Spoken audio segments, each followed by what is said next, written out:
MLA Sundarapu Vijay Kumar comments. రాష్ట్రంలో మత ఘర్షణలకు YCP కుట్ర పన్నుతుంది. వైసీపీ కుట్రలను ప్రజలు గమనించాలి.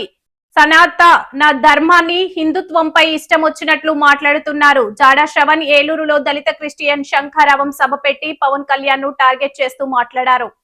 పక్క రాష్ట్రానికి చెందిన పెయిడ్ ఆర్టిస్ట్ ప్రకాష్ రాజు వీళ్ళందరూ కూడా మరి మీ అందరికీ అర్థమవే ఉంటుంది. వీళ్ళందరికీ ఏంటి సంబంధం? ఇతను క్రిస్టియనే, అతను క్రిస్టియనే. సనాతన ధర్మం మీద ఇష్టానుసారంగా మాట్లాడి, టెంపుల్స్ మీద ఇష్టానుసారంగా మాట్లాడి, దేవుళ్ళ మీద ఇష్టానుసారంగా మాట్లాడి అసలు ఏం పని వీళ్ళకని అడుగుతూ ఉన్నాను. ఏం పని? రాజ్యాంగం చెప్పిందా మతాల మీద దేవుళ్ళ మీద తిట్టమని? దారుణాతి దారుణంగా ఎందుకు తిడతా ఉన్నారు వీళ్ళు? ఏం పని? అంత పర్సనల్ పని ఏంటి? ఏమొచ్చింది వీళ్ళకి? అంత కష్టం ఏమొచ్చింది? అంత పర్సనల్ ఇష్యూ ఏమొచ్చింది వీళ్ళకి? ఇది కుట్ర కాకపోతే ఇంకేంటని నేను అడుగుతా ఉన్నాను. వీళ్ళందరికీ ఎక్కడి నుంచి పేమెంట్లు వస్తున్నాయి? ఏలూరులో దళిత క్రిస్టియన్ శంఖారావం అని పెట్టి జాడా శ్రవణ్, మీరు ఆ రోజు చూసే ఉంటారు. ప్రముఖంగా ఎవరైతే మాట్లాడారో అందరూ కూడా పవన్ కళ్యాణ్ గారి మీద మాట్లాడటం మొదలుపెట్టారు. దళిత క్రిస్టియన్లని మాట్లాడినప్పుడు వాళ్ళ బాగోగుల గురించి కానీ, వాళ్ళకి ఏమైనా ఉన్న కష్టాల గురించి కానీ, వాళ్ళ గురించి మాట్లాడాలి. కానీ ఊరికే పవన్ కళ్యాణ్ గారి మీద మాట్లాడి, పవన్ కళ్యాణ్ గారి మీద దారుణాతి దారుణంగా మాట్లాడాల్సిన అవసరం ఏమొచ్చిందని అడుగుతున్నా.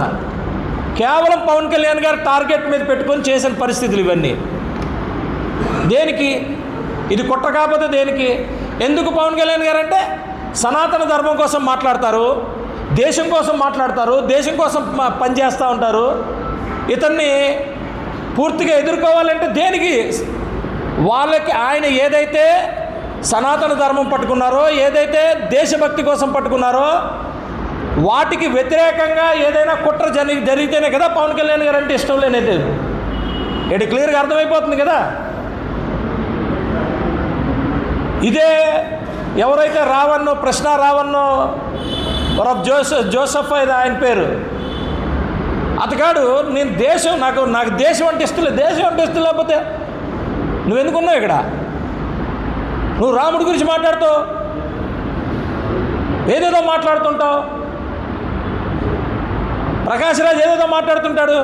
అరే నేను అడుగుతున్నాను, నువ్వు అన్ని మాట్లాడుతావు కదా, అసలు నీకు సనాతన ధర్మం తెలీదు, నీకు అసలు దేవుడి గురించి తెలుసా? హిందూ దేవుని గురించి కానీ, సనాతన ధర్మాల గురించి కానీ మీరు చదువుకోవాలి, మీరు నేర్చుకోవాలి అని అంటే, అందులో సాంప్రదాయాలు ఇవన్నీ తెలుసుకోవాలంటే మీ జీవితం కాదు, కొన్ని తరాలకు సరిపోవు.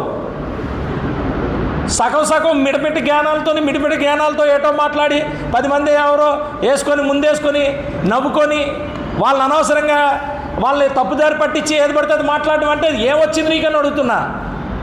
You're only an artist, paid artist. ఈ కుట్ర 100% బయట నుంచి ఎవరో కుట్ర పన్నుతున్నారు. మన దేశాన్ని విచ్ఛిన్నం చేయడానికే కుట్ర పన్నుతున్నారు. ఆ కుట్రలో భాగస్వాములే ఈ సోకాల్డ్ ప్రశ్న రావణ్ కానీ, ఈ సోకాల్డ్ ప్రకాష్ రాజ్ కానీ, ఈ సోకాల్డ్ ఈ జడా శ్రవణ్ కానీ. పాపం జడా శ్రవణ్కి అర్థం కాల. ఎప్పుడైతే ఈయన యాక్టివిటీస్, ఈ ప్రశ్న రావణ్ యాక్టివిటీస్ అన్నీ కూడా ఉపా చట్టం కిందకు వచ్చాయో కంగు తిన్నాడు మనిషి. ఏదేదో మాట్లాడుతూ ఉంటాడే.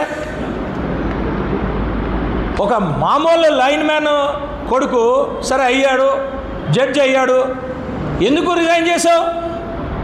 సడన్గా ఎందుకు రిజైన్ చేసావు అని అడుగు. బోల్డ్ ప్రాక్టీసులు ఉన్నాయా? నువ్వేమో చెట్టు కింద ప్లేటర్కి బెయిల్ ఇచ్చే ప్లేటర్కి మధ్యలోని ఉన్నావు. చెట్టు కింద ప్లేటర్కి బెయిల్ ఇచ్చే ప్లేటర్కి మధ్యలో ఉన్నావు. నువ్వు దేనికి నువ్వు ఇది చేసావని నేను అడుగుతా ఉన్నాను. నేను ఇవన్నీ కేవలం కుట్ర.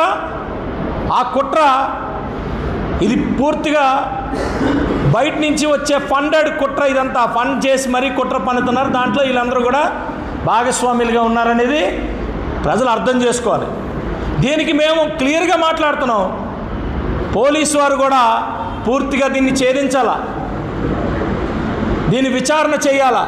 విచారణ చేసి పూర్తిగా ఛేదించాల్సిన పరిస్థితి అయితే ఎంతైనా ఉంది. ఎలా వదిలేస్తావు నాకు అర్థం కాదు. నీ దేశాన్ని మాట్లాడుతుంటే, నీ దేశం గురించి మాట్లాడుతుంటే ఎలా వదిలేస్తావు? నేను దేశం కోసం పనిచేస్తున్నాం, దేశం కోసం పనిచేస్తున్నాం. ఈరోజు ఇక్కడ దేశం కోసం పనిచేసేటప్పుడు ప్రజాస్వామ్య దీంట్లో 100% మేము మాట్లాడతాం. అన్ని మతాలు, అన్ని కులాలకి గౌరవం ఇచ్చాం. ఎక్కడ కూడా ఎప్పుడు కూడా ఎవరితోని మాట్లాడడానికి లేదు. ఆపోజిట్కి ఎలా మాట్లాడతారు? పోనీ నేను అడుగుతున్నాను, ఏ క్రిస్టియను పక్క నిజంగా ఒక క్రిస్టియనో, ముస్లిమో, హిందువో వాళ్ళ నమ్మకాలు, ఆ భగవంతుడిని ప్రార్థించుకుని ఆ భగవంతుడిని ఇచ్చేసుకుని వెళ్తారు. కానీ పక్క దేవుణ్ణి తిట్టే వాళ్ళు ఎవరు ఉండరు. నాకు తెలిసి తిట్టరు. ఎందుకు తిట్టాలండి? దేనికి తిట్టాలని అడుగుతున్నా. నీకేం తెలుసా దేవుడి గురించి అని అడుగుతున్నా. ఏమీ తెలియని మిటమిటి జ్ఞానాలతోనే ఈరోజు రెచ్చగొడుతున్నారే. దేనికి రెచ్చగొట్టాలా? క్రిస్టియన్లు ఎందుకు రెచ్చగొట్టాలా నేను అడుగుతున్నా. ఆ కుట్ర ఏంటో